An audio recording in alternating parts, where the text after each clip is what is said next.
यदि आध्यात्म मार्ग में हमें पथिक होना है तो ये एक सूत्र आया है।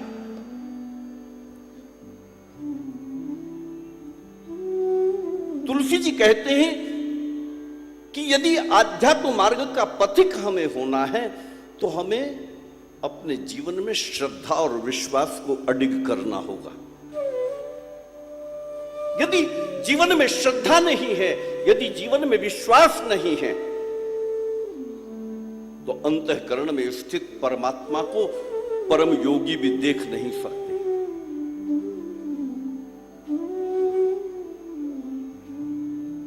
जीवन में श्रद्धा हो, विश्वास हो। मैं संक्षेप में कहकर बढ़ूं कि श्रद्धा क्या है।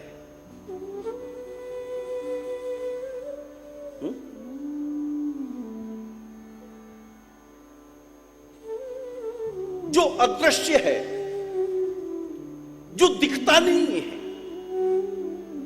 उसे देखने के लिए जिस दृष्टि की आवश्यकता है उसका नाम है श्रद्धा। वो श्रद्धा कबीर बल देते हैं, कबीर का दोहा बल देता है। तुम कहते कागज लेखी, मैं कहता निज नयन की देखी। देखो एक बात सुनो, ग्रंथों में, पुराणों में परमात्मा के संबंध में बहुत चर्चा है। इसे पढ़ा जा सकता है और इसे पढ़ लेने के बाद परमात्मा के विषय में कुछ जानकारी हमें हो सकती है। ध्यान देना,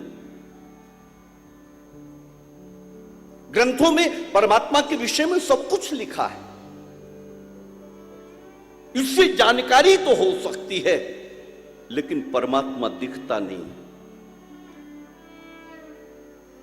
जानकारी हो सकती है और कई बार तो यह होता है कि जानकारी होती है, जैसे ही ज्ञान होता है तो हमें अहंकार घेर लेता है, हम केवल वहीं तक रह जाते हैं, यात्रा आगे नहीं बढ़ती, परमात्मा का अनुभव नहीं होता। साहब केवल पढ़ते हैं, सुन लेते हैं, लेकिन यात्रा आगे नहीं बढ़ती। ध्यान देना, इसलिए कबीर कह रहे हैं कि तुम कहते कागज लेखी। तुम तो जो कागज में लिखा है उसे पढ़कर बोलते हो। एक को एक पढ़कर बोलता है और एक को दिखता है, एक देखता है। जो बोला जा रहा है वो उसे दिख रहा है। ये जो दिखता है, उस दिखने का नाम, जिस दृष्टि का है, उस दृष्टि का नाम है श्रद्धा। उससे ही दिखता है। श्रद्धा वो दृष्टि है जिससे परमात्मा दिखता है। तुम्हारी दृष्टि जमी रहे, तुम्हारी श्रद्धा अडिग रहे, तो जो भी देखना चाहोगे ना वो दिख जाएगा। आवश्यकता है श्रद्धा की, श्रद्धा को अडिग करना।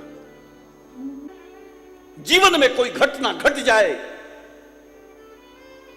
और कुछ हमें उस दृष्टि से ऐसा दिख जाए और हमारी श्रद्धा वहां दृढ़ हो जाए, श्रद्धा तटस्थ हो जाती है। बस यहां से आध्यात्म का मार्ग प्रशस्त होता है। जीवन में श्रद्धा हो और विश्वास हो तो बात आगे बढ़ती है, वरना ये यात्रा बहुत कठिन है। ये श्रद्धा संबल रहित, नहीं संतन कर साथ, तिन कहूं मानस अगम अति, जिन्हीं न प्रिय रघुनाथ। श्रद्धा का धन चाहिए साहब, श्रद्धा चाहिए।